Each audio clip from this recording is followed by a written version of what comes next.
Next item in the front here, since this car had so few miles on it, the next thing we're going to do is we're going to replace the ball joint dust boots.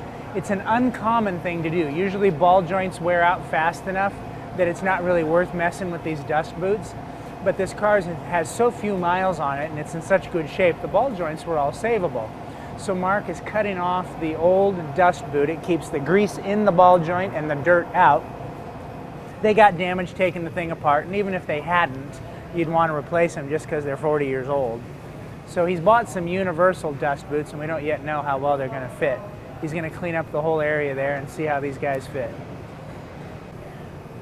Very often when we do this brake upgrade on people's cars, they want a whole new suspension built.